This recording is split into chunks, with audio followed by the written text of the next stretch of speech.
hi, hello. Welcome back to another episode of the Flow with the Girl podcast.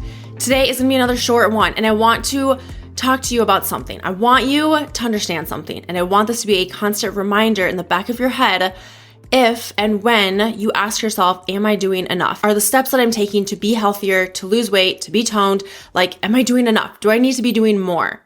Right? That's when the all or nothing mentality comes in, is that we feel like we need to do all of the things all at once and to go full force. And if we're not doing those, then it's what's the point? It kind of gives us the chance to eat whatever we want. It gives us a chance, an opportunity to be okay with not doing anything at all, or with giving up or quitting on ourselves, or even getting down on ourselves, and that self-doubt creeps in, and feeling guilty or regretful that we're not doing enough, or we feel bad about it. We just get in our heads, we get in our own way. So I want you to remember this analogy. For me, I love to go hiking. It is one of my favorite things to do ever. And when you go hiking, if you've ever been on a strenuous hike, maybe in very uphill, maybe it's winding back and forth, maybe it's even going downhill and it's kind of steep, or you have to climb some rocks, whatever it is, you don't take these big, long, ginormous, complicated steps to get to your destination, right? Or to get to the top of that mountain. You're not stepping way over on one side and then way over on the other. And then, okay, unless of course there's a puddle and it's flooding, which I say that because that did happen to me before. But anyways, you get my point here. You're not taking these long, complicated steps. You're not trying to make it harder for yourself. No, you take small steps, sometimes really small, especially maybe if it's slippery or it is icy or there's some tumbling rocks going, loose rocks going on. You take small steps, sometimes smaller than others, especially on the uphill, more uphill portions, maybe it's a little bit steeper. And you probably take the simplest of steps to get to the top of that mountain or to get to the top of that hike. You intentionally take those small, simple steps. And there's all of these small, simple steps that lead you to that top of the mountain, to that destination.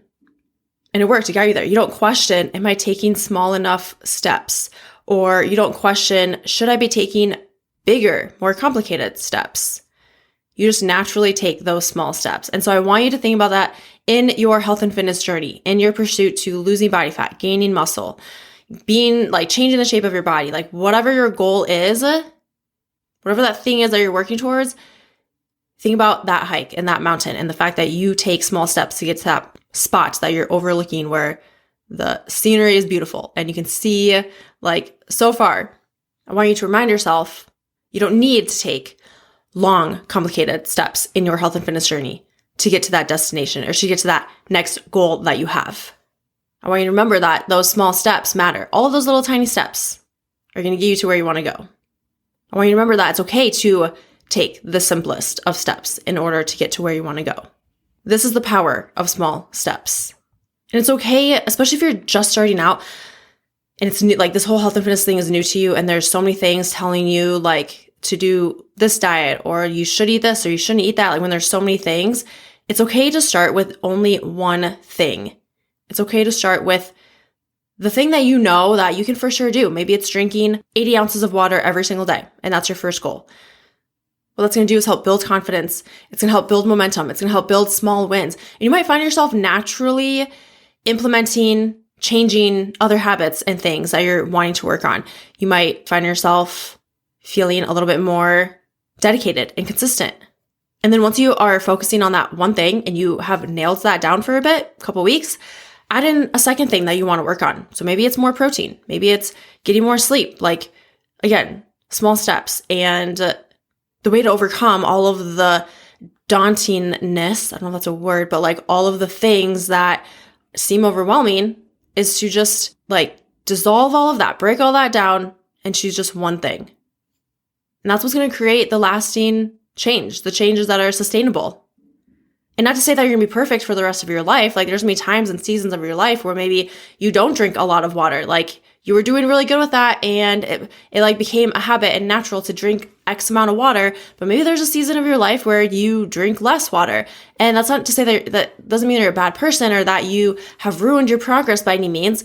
It's just, it happens. And then it's about deciding what you got to do to move forward. And it's about deciding to focus, like going back to the practice of the small step, going back to the basics and focusing on those. And that's okay. So yes, those small steps mean you are doing enough.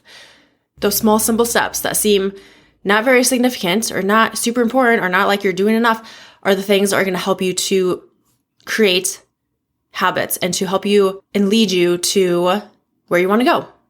Those are the things that really matter. Like this, like the middle of it, the small steps, this is like, I feel like the meat and potatoes. Like this, we need these in order to get to X goal. So I hope that helped. This analogy like just kind of came to me and it clicked. So I hope it clicked for you. And I don't know, I'm here for you. If you need some help and guidance, if you have questions, please feel free to reach out to me. You can find me on Instagram at Sophia_Dawn41. That's SOPHIA_DAWN41. That will be linked in the show notes. You can also find me on Facebook, but never hesitate to reach out with any comments, questions, concerns, and I would be happy to help. And lastly, if you love cookie dough, but you're trying to find healthier versions, not to say that you have to find healthier versions, but you're trying to be a little bit more mindful of ingredients in different foods, I have the solution for you. So this, I've tried so many different healthier cookie doughs for years, and I have found the one that I think I love the most. Actually, up until this point, I do love the most. They're called Deux, Deux. You can find them online. You can find them on Instagram. I'll link stuff in the show notes. But they're cookie dough. You can eat it raw, but you can also bake it. They have dessert spreads. So like if you like Nutella, they have like kind of a hazelnut butter type Nutella, healthier spread. They have started incorporating and making donuts. They have a lot of different varieties of cookie doughs. My favorites so far being the chocolate chip, the cookies and cream. I also love the limited edition, which I don't know when this gets released. I don't know if it'll still be around, but the salted, it's like a peanut butter, chocolate chip cookie dough. And I love that they incorporate different like other ingredients that are beneficial. So like different blends, like a mood blend. They use reishi, they've used ashwagandha, like just different ingredients and blends that they incorporate into the cookie dough, which is pretty cool. I've never seen a cookie dough do that. So if you would like a discount on this, use the code SOPHIA10 at checkout. That's SOPHIA10 at checkout. I will link the direct website in the show notes, but here it is if you want to check it out. www.eatdou.com/discount/Sophia10. So that's www.eatdeux.com/discount/SOPHIA10. If you try it, let me know. I have been raving about it. I love it. And I hope you do too. All right. With that, thank you for being here. Thank you for listening. I appreciate you. I love you. And as always, I hope you have a great rest of your day, night, week, weekend. Bye for now.